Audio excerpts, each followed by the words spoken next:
આપ સર્વોને હેતપૂર્વક જય શ્રી સ્વામિનારાયણ।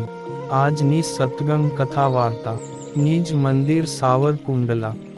આજની સત્સંગ કથા વાર્તામાં આપણે પવિત્ર ચાતુર્માસ અંતર્ગત શ્રીમદ સત્સંગી જીવનની કથા સાંભળશું। પ્રકરણ 3, અધ્યાય 57।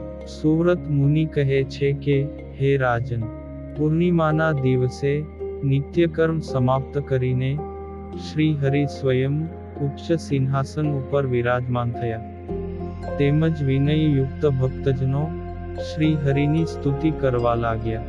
એ સમયે પુરની હજારો નારીઓ પુરુષોનો સ્પર્શ ન થાય એ રીતે શ્રી હરિનું પૂજન કરવા માટે આવી।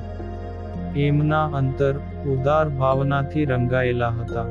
લજ્જાથી તેમના શરીરના અવયવો સહેજ નમેલા હતા। તેમજ તેઓએ હાથમાં ચંદન, પુષ્પો વગેરેના પાત્રો ધારણ કર્યા હતા।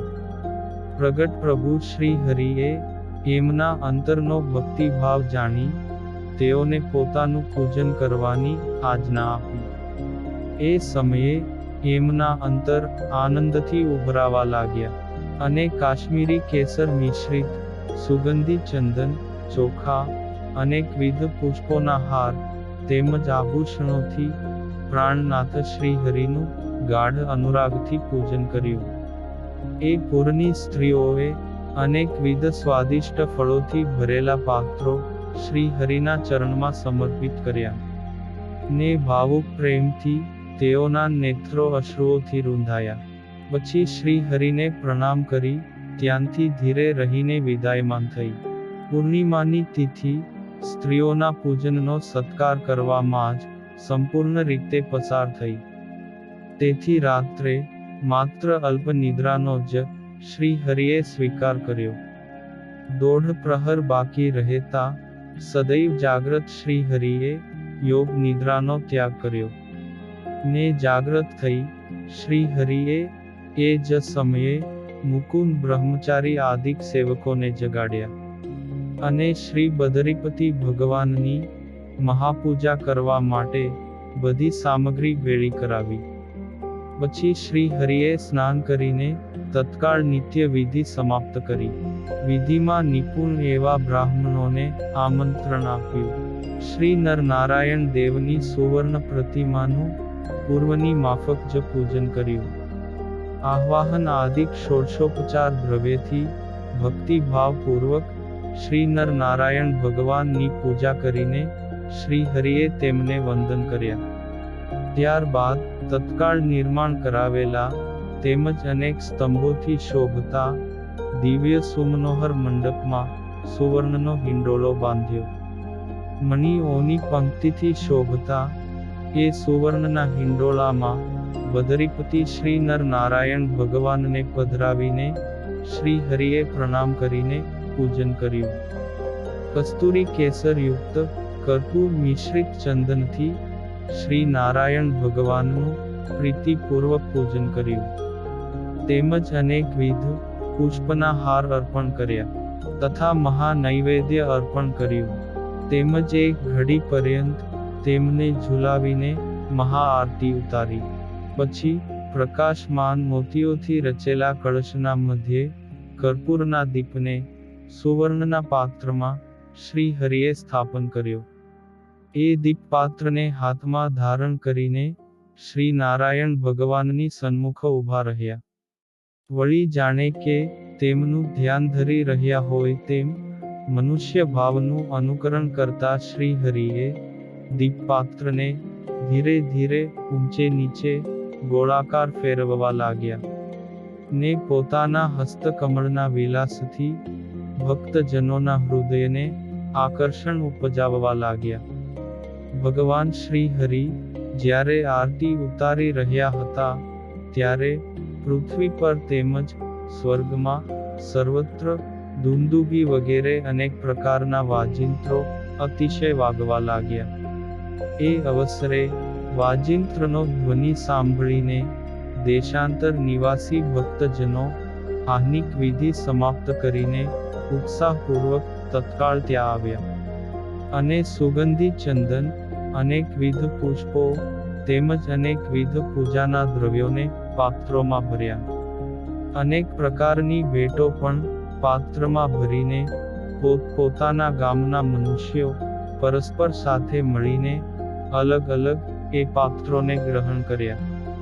ત્યારે અનેક પ્રકારના વાજિંત્રો વાગવા લાગ્યા, તેમજ અતિશય હર્ષયુક્ત બનીને શ્રીહરિના મંગળ ગુણાનુવાદોનું ગાન કરતા કરતા શ્રીહરિની સમીપે આવ્યા. આરતીના સમયે મંડપની સમીપે આવેલા ભક્તજનો અતિશય આનંદ પામ્યા, તેમજ વાજિંત્રોના ધ્વનિ સાથે શ્રીહરિના નામનો જય ઘોષ કરવા લાગ્યા. એ સમયે એ જય ઘોષ લાખો મનુષ્યોની તાલીના ધ્વનિની સાથે મળીને મહાધ્વનિ રૂપ થયો ને દશેય દિશાઓમાં વ્યાપી ગયો. એ સમયે હિંડોળાની સમીપમાં રહેલા પાર્ષદો રૂપાના પાત્રમાંથી મુઠ્ઠી ભરી ભરીને ગુલાલ ફેંકવા લાગ્યા. એના દર્શન કરી આકાશમાં રહેલા દેવતાઓ વિસ્મય પામ્યા ને પુષ્પવૃષ્ટિ કરીને દુંદુબીઓ વગાડવા લાગ્યા. સર્વ મુનિઓ પણ શ્રી હરિની સ્તુતિ કરવા લાગ્યા, ગંધર્વો ગાન કરવા લાગ્યા. આ પ્રકારે અખિલ બ્રહ્માંડમાં મહોત્સવ થવા લાગ્યો. એ જ સમયે ઈષ્ટદેવ ભગવાન શ્રી હરિએ પદગાનની સાથે શ્રી નર નારાયણ દેવની આરતી ઉતારતા થકા પદનું ગાન કર્યું કે હે દેવ તમે જય પામો, હે દેવ તમે જય પામો, હે મંગળ વસ્તુઓના આશ્રય રૂપ તમારો વિજય થાઓ, હે નારાયણ, હે પુરુષોત્તમ, હે નરસખા, હે સમગ્ર જીવોના આત્મ સ્વરૂપ તમારો વિજય થાઓ. હું તમને નમસ્કાર કરું છું. તમે સૂર્ય સમાન મનોહર દેદીપ્યમાન નાના પ્રકારના મહામૂલ્ય મણિઓના ચારેય તરફ પ્રસરતા કિરણોથી પ્રકાશમાન તેમજ મંડળ મધ્યે સ્થાપન કરેલા આ દિવ્ય રત્ન સિંહાસનના હિંડોળામાં સુર નર વગેરે પરિવારજનોની સાથે બિરાજો છો. હે દેવ તમે જય પામો, હે દેવ તમે જય પામો. અંદરના ભાગમાં જડેલા શ્વેત હીરાઓથી મનોહર તેમજ શુદ્ધ મકરાકાર કુંડળને તમે કાનમાં ધારણ કર્યા છે. રત્ન ખચિત ઉજ્જવળ કિરીટને મસ્તક પર ધારણ કર્યો છે. ચંચળ લોચનમાંથી વરસતા કૃપા કટાક્ષથી અનેક ભક્તજનોને સુખી કર્યા છે. સુવર્ણના તારથી ચળકતા વસ્ત્રોને હારની પેઠે ધારણ કર્યા છે. વિદ્યુતની કાંતિ સમાન કડા તેમજ બાજુબંધ હાથમાં ધારણ કર્યા છે. અનેક પ્રકારના હારથી હૃદય કમળ શોભી રહ્યું છે. આ પ્રકારે ભક્તજનોના મનને રમણ કરાવવાના એકમાત્ર આશ્રય સ્વરૂપ તેમજ સર્વને સુખ આપતા તમારા સ્વરૂપમાં મારું મન સંલગ્ન બનીને નિરંતર સ્મરણ કર્યા કરે. કારણ કે તમારું સ્મરણ એ જ મારે મન સાચું ધન છે. હે ભગવન, તમારા ચરણ કમળ નુપુરથી શોભી રહ્યા છે. તમે જમણા હસ્તમાં શ્રેષ્ઠ કમળને ધારણ કર્યું છે. મંદ મંદ હાસ્યથી ધવલ દંતપંક્તિની કાંતિ ચારેય તરફ પ્રસરી રહી છે. તમે અનુપમ સ્વરૂપ છો, સમર્થ છો. તમે ઘરનો ત્યાગ કરીને બ્રહ્મચારી આશ્રમમાં રહ્યા છો. તે તમે મારું સદૈવ રક્ષણ કરો છો. હું તમારો સેવક છું.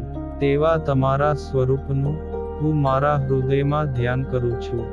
હે નારાયણ, હે બદરીશ, હે દેવ, હે દયા સિંધુ, તમે સર્વના અધિપતિ છો, સર્વના આધાર સ્વરૂપ છો. દેવ, મનુષ્ય તેમજ મુનિઓનું રક્ષણ કરો છો. સર્વના પોષક છો. સર્વ ઐશ્વર્યના નિધિ પણ તમે એક જ છો. આ પ્રકારે વિચાર કરીને હું તમારે શરણે આવ્યો છું. તે તમે મારો ભવસાગરથી ઉદ્ધાર કરો. હે રાજન, આ પ્રકારે શ્રી હરિએ આરતીના પદનું ગાન કરીને આરતી ઉતારી. પછી મંત્ર પુષ્પાંજલિ અર્પણ કરીને શ્રી નર નારાયણ ભગવાનની પ્રદક્ષિણા કરી. ત્યારબાદ ભક્તિ ભાવથી ભરપૂર શ્રી હરિએ ફરીથી દંડની પેઠે પ્રણામ કર્યા ને 2 હાથ જોડીને શ્રી નર નારાયણ ભગવાનની સ્તુતિ કરી. હે રાજન, ભગવાન શ્રી હરિએ અતિશય ઉત્સાહપૂર્વક શ્રી નર નારાયણ ભગવાનની પ્રાર્થના કરીને સર્વ વિપ્રોનું પ્રીતિપૂર્વક પૂજન કર્યું. પછી વસ્ત્ર, આભરણ, રત્ન, ગાય, ભૂમિ, સુવર્ણ, હાથી વગેરે પદાર્થોનું બ્રાહ્મણોને દાન આપીને પ્રસન્ન કર્યા. તેમજ પૂજાની સમાપ્તિ કરી. આ લોકમાં શ્રી હરિને બ્રાહ્મણોથી કની પણ વસ્તુ પ્રિય નથી. તેમજ બ્રાહ્મણોને અર્થે શ્રી હરિને કાંઈ પણ વસ્તુ ન આપવા યોગ્ય નથી. સર્વસ્વ તેમને અર્પણ કરવા યોગ્ય જ છે. શ્રી હરિએ બ્રાહ્મણોના સંકલ્પને અનુસારે સમયે સમયે દાન આપીને તેઓને પ્રસન્ન કર્યા છે. તેથી શ્રી હરિ આ લોકમાં બ્રહ્મણ્યદેવ એવા નામે પ્રસિદ્ધ થયા હતા.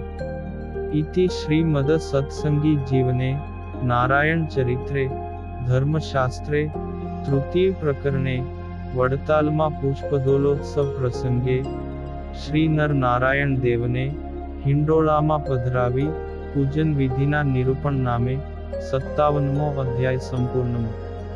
અને હવે પછીની કથા વાર્તા આપણે આગળના ભાગમાં સાંભળશું. અત્યારે આપ સર્વોને ભાવથી જય શ્રી સ્વામિનારાયણ.